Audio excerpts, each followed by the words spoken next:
Some children are just harder to keep track of than others.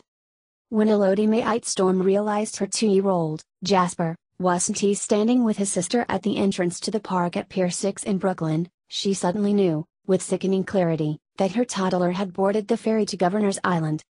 But the ferry doors were closed.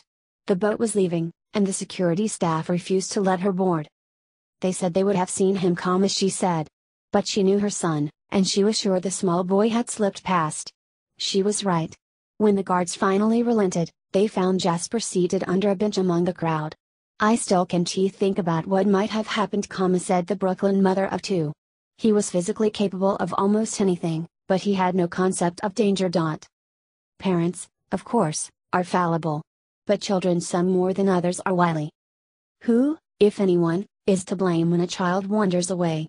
That question is at the center of a vociferous debate surrounding the case of Harambe, the majestic silverback gorilla who was shot on Saturday after a little boy climbed into his enclosure at the Cincinnati Zoo. The brunt of the online criticism has fallen on the child's mother, who has declined to be interviewed about the incident. On Tuesday, the police said that they were investigating the family's actions in connection with the episode. There is even a petition on change.org demanding that the parents be held accountable. So far, more than 350,000 people have signed. But parenting experts and many parents themselves view the case differently.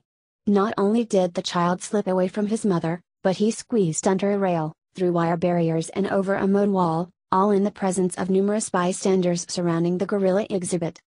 I do not fully know the details of this incident, but before you judge this mom, you have to remember that she may have taken every precaution, said Mary Sheedy Kursinka, author of Raising Your Spirited Child. Some children, she said, are just wired differently, with a Lamborghini engine where most of us have a Chevy truck. Those are children who are more likely to react to their environment, to become highly stimulated and to struggle with impulse control. They high energy, they intense, and they very committed to their goals, she said. Unfortunately, those goals may not be in line with those of their caregivers.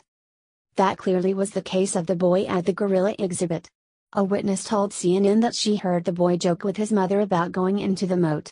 The mother was briefly distracted by other children with her, and then suddenly, the boy was in the water. For parents who are raising a risk-taking child, the story gives us pause. We know most trips out of the house require extra precautions. Closed doors and barred gates are like beacons to some kids, just waiting to be breached or climbed. Jessica Bayreuther of Canaan, New Hampshire, said her daughter Morgan climbed up into a machine where players try to grab toys with a claw at a Walmart in Maine when she was 2.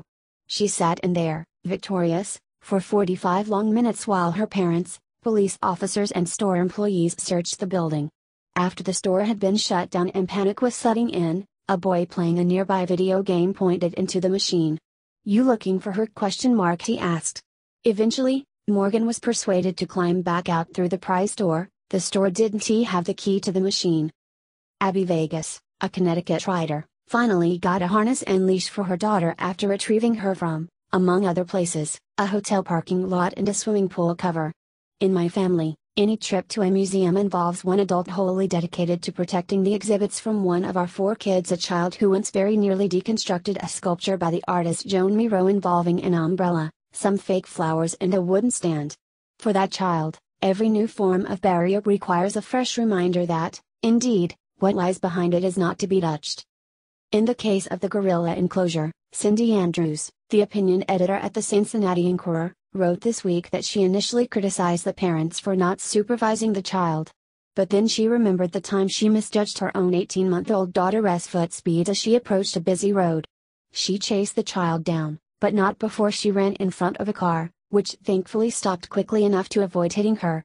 Raising a child to age 18 means maneuvering him or her safely through more than 567 million seconds, Miss Andrews wrote. And it only takes one of those seconds for something to go terribly awry. Most parents have experienced that second when your attention is turned, and the child darts away, Dr. Kursinka said. This mother probably started her day thinking, "I am going to do something special for the kids today." She never imagined anything like this would happen. She never imagined.